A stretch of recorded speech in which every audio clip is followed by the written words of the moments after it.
preparation? Well, this has been going well, folks. This has been a battle, an actual battle between the new Insta360 Flow mobile gimbal that Alina has here. I have the incumbent champion 6th generation DJI OM6. We've been here for a little while, few casualties already, but the gimbals are okay. Let's wind the clock back and see which one is best for you. The mechanical stabilization offered by a mobile gimbal is a really valuable addition to the stabilization already in your phone. As you can see on this relatively old iPhone 11, we are getting some really nice cinematic results. Obviously, this setup is perfect for the vloggers and travelers out there. Do stay tuned to see if the Insta360 Flow's tracking capabilities are better than those of DJI. That's what they claim, at least. There's a lot to unpack here with these two identically priced gimbals, so let's start by comparing the hardware itself. In both cases, your phone is attached to the gimbal by way of a magnetic phone clamp. Both gimbals have integrated pull-out selfie sticks. You can also adjust the angle of the gimbal mechanism at the top of the selfie stick. This allows you greater flexibility to overcome some of the inherent limitations on the range of the motors. Both gimbals have roughly the same payload capacity with room for maneuver to attach your ND filters. Enable notifications on your phone, and a nice time saver is when you unfold the gimbal. Not only will the gimbal turn on, but it will activate the app on your phone. Both gimbals have the 1/4-20 threaded screw embedded in the handle. Turning now to some of the innovation that Insta360 has brought to the table, the Flow is smaller. The handle itself is extendable. Pull it out and you get an extra grip for bigger hands, but also you have an integrated tripod in that handle. The physical controls are a little different when we compare both gimbals. The DJI OM6 comes with a couple of buttons, it has a joystick, and we have a little knob on the side that controls your zoom and your focus. With Insta360's Flow, we also have a joystick for controlling the pan and tilt of the gimbal, but we get a new smart wheel which comes with two component parts. On the outer ring, we can adjust the zoom of the camera by physically rotating that ring, but on the inner section, it's a touch-sensitive scroll wheel essentially for changing gimbal modes. The addition of a cold shoe mount to the Insta360 Flow is definitely welcome for wireless microphone users. Both gimbals have the same trigger at the front for things like activating active track and locking the gimbal. The Insta360 Flow takes the win with battery life, coming in at 12 hours versus 6 hours for DJI. Perhaps more useful than that, however, is the ability to use this larger battery as a power bank. The slightly larger size of the DJI OM6 does come with the advantage for those with bigger hands. It feels better, the ergonomics just feel a little bit more comfortable having something bigger to hold on to. It's a trade-off at the end of the day. The Insta360 Flow comes with a rubberized grip to make the experience feel a little bit more comfortable in the hands. Added to that, the screw-on tripod that comes with the DJI OM6 is a little bit more sturdy. It's bigger at the end of the day compared with the extendable integrated one on the Insta360 Flow. Undoubtedly two fantastic gimbals here, but given convenience is absolutely paramount when it comes to mobile filmmaking.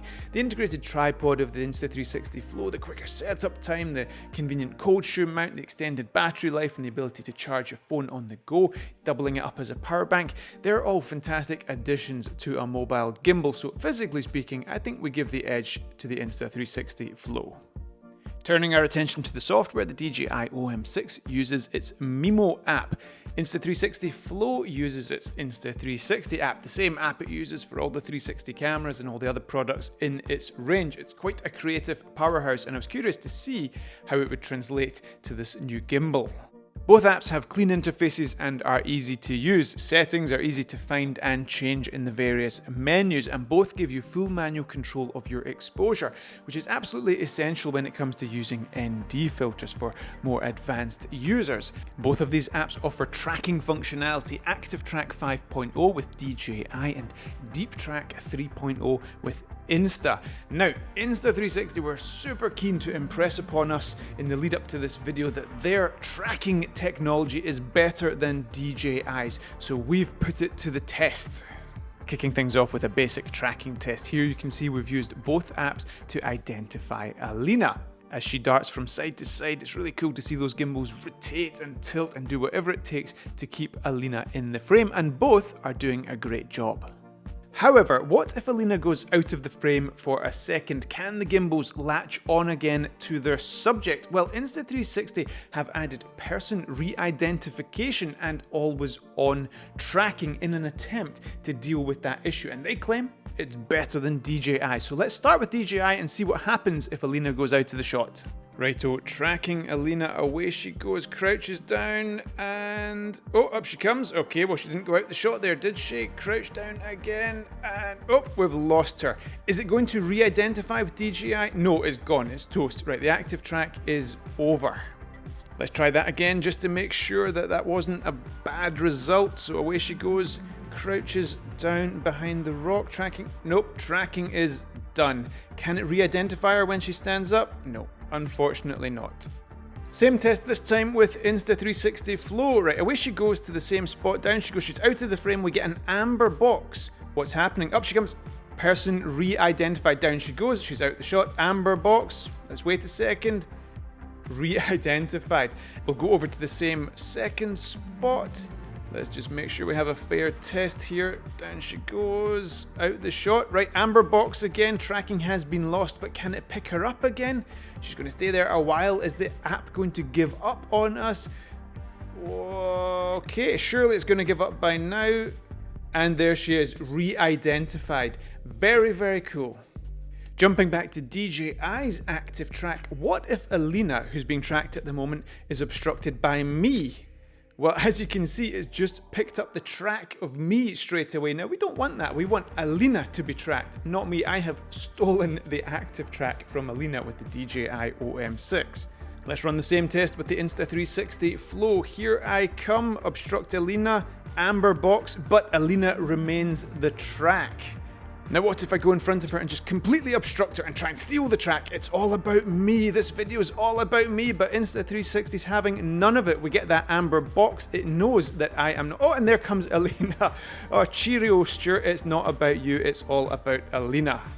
I'm genuinely impressed here because these tracking tools are an essential filmmaking tool. In this instance, we get a nice shot of Alina, but perhaps more importantly, it allows me to walk and keep an eye on my feet so I don't fall over and kill myself while I'm filming her at the same time. Insta360's Deep Track 3.0 also offers slow motion tracking and zoom tracking to the maximum zoom range of your phone. Here's a standard tracking shot done at the 24mm wide angle of Alina's iPhone 11 Pro. Again, using active track means I can look at my feet so I don't fall over on these rocks. Let's up the ante and go to 5.1 times zoom. Now on these phones, the image quality is deteriorating quite substantially. Your phone might be much better, but the point is the Deep Track 3.0 still works and it's still doing a good job of locking Alina's head in the center of the frame. We're getting that amazing parallax effect because of the lens compression that comes from these longer focal lengths. The foreground, midground and background are pulled together. We've got an ND filter on this, so we've got some motion blur and it's starting to look really amazing.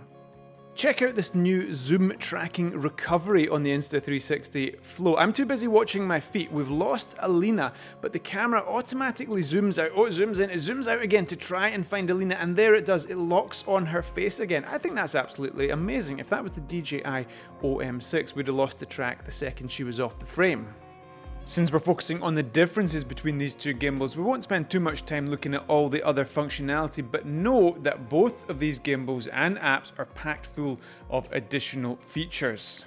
As for which one you should buy, well, it's clear that Insta360 have built on the foundations already established by DJI. So yes, the Insta360 is a newer product coming in at the same price with added functionality. I don't think you're going to go too far wrong, but either way, whatever you buy is what you do with these tools that count, and with a little bit of awareness, you can create some stunning footage, whether you have one of these gimbals or you're just using the phone handheld. It's what you do with it that counts, but have some fun with the technology anyway. I hope you enjoyed this video. Stay tuned for future content and we will see you next time.